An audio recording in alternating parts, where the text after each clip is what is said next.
I had no idea about it. And I know that the child was the child was hurt and they're admitted in the hospital. I had no idea. If I knew my child, I was watching the theaters with my own child and my own two kids were there of the same age.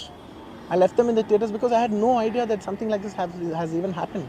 And I left the theaters thinking, okay, they'll watch. Once I leave, the entire crowd clears away and everybody will be safe. I was in my purest, best intention. My intention is not to hurt anybody. My intention is to everybody come to theaters and enjoy the film. I did that for that. I live for that. That's my highest value. Anyways, coming back.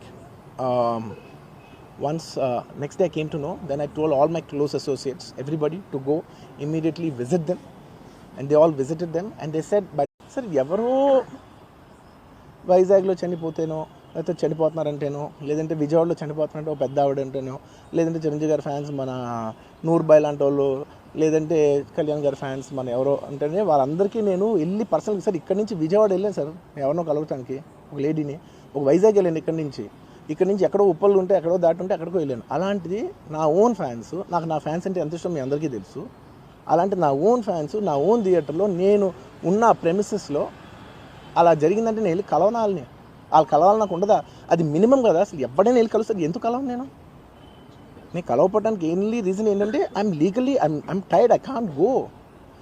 అంత మాత్రం నేను స్పందించలేదు అని అనడానికి నేను మీకు next ఇవ్వాలంటే cinema నేనేం చెప్తున్నానంటే ఇలాంటి టైంలో కూడా నేను ఒక్కనే ఇంట్లో 15 రోజులు కూర్చుని అరే ఇట్స్ ఓకే అయ్యేది ఇట్స్ ఓకే మన తప్పేం లేదు అంటే డైరెక్ట్ ఇన్వాల్వ్మెంట్ లేదు. ఇట్స్ నా ప్రెమిసెస్లో అయింది కాబట్టి I am extremely apologetic for what has happened. అలాంటిది ఇలా 15 రోజులు కూర్చున్న తర్వాత మీరు ఇలా అన్నారంట, మీరు అలా అన్నారంట, కాళ్ళు చేతులు ఇరిగిపోతే పర్లేదు అన్నారంట అంటే డెఫినెట్లీ చాలా బాధ వేస్తుంది. అందులో ఏంటి ఒక నేషనల్ మీడియా ముందు ఇలా మాట్లాడతాం అనేది నా క్యారెక్టర్ అసాసినేట్ చేసినట్టు కదా దేశం ముందు. అరే నేను కష్టపడిందే ఈ 3 ఏళ్ళు తెలుగు వాళ్ళకి. నా ఆడియో ఫంక్షన్ చూడండి నేనేమన్నాను, నా సినిమా చూడండి అది అన్నాను, నేనేమన్నాను, అరే మన తెలుగు వాళ్ళు పరువు తీసి ఎక్కడో నిలబెడదామని ఒక అటెంప్ట్తో చేశాను. అలాంటిది నేను అంత ప్యూర్ ఇంటెన్షన్తో చేస్తే నేను ఇలా మెయిన్ రీజన్ ఇవాళ ఈ ప్రెస్ మీట్ పెట్టడానికి మెయిన్ రీజన్ అంటే ప్లీజ్ నేను ఎవరిని బ్లేమ్ చేయట్లేదు.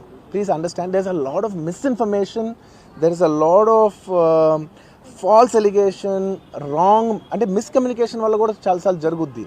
So I just want to tell, I don't want to blame any department or any particular political leader or the government. In fact, government though we are very very happy because మాకు theatre special prices ఇచ్చారని we are actually very happy with them. So ఇది ఏ ఇండివిజువల్కి సంబంధించిన విషయం కాదు.